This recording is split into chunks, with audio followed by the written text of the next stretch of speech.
এই মুহূর্তের big breaking news, ঘাটালের বিজেপি প্রার্থী হিরণ চট্টোপাধ্যায়কে শোকজ করলো নির্বাচন কমিশন। কেন শোকজ করলো সঙ্গে দেখুন, বিস্তারিত জানিয়ে দিচ্ছি। কিছুদিন আগেই পুলিশের বিরুদ্ধে লাঠিঝাঁটা নিয়ে রুখে দাঁড়ানোর নিদান দিয়ে বিতর্কে জড়িয়েছিলেন ঘাটাল লোকসভা কেন্দ্রের বিজেপি প্রার্থী তথা অভিনেতা হিরণ চট্টোপাধ্যায়। আর রেশ কাটতে না কাটতেই ফের বিতর্কে জড়ালেন হিরণ। এবার অফিসে ঢুকে ভিডিওকে দেখে নেওয়ার হুমকি দিলেন হিরণ। এই নিয়ে শোরগোল পড়ে গিয়েছিল রাজনীতিতে। এর তীব্র নিন্দা জানিয়েছিলেন তৃণমূল কংগ্রেস।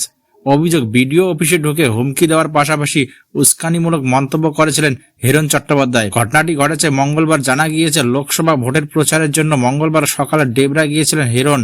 সেখানে গিয়ে তিনি সাধারণ মানুষের কাছে অবাক অভিযোগ শোনেন। বেশ কিছুক্ষণ সেখানকার মানুষের সঙ্গে কথা বলেন।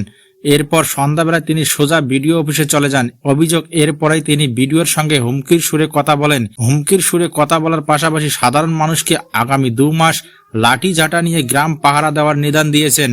তিনি আরও বলেছেন, গ্রামে কোনো পুলিশ প্রশাসনের লোকজনকে যেন ঢুকতে না দেওয়া হয়। আগামী 2 মাস সবকিছু আটকে রাখতে হবে, তারপর ভোটে জিতলে উপযুক্ত ব্যবস্থা নেওয়া হবে।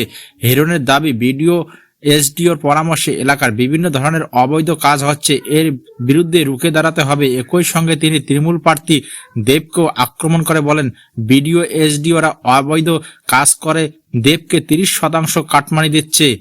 আর এই মন্তব্যের পরিপ্রেক্ষিতেই শোকজ করল নির্বাচন কমিশন হিরণ চট্টোপাধ্যায়কে।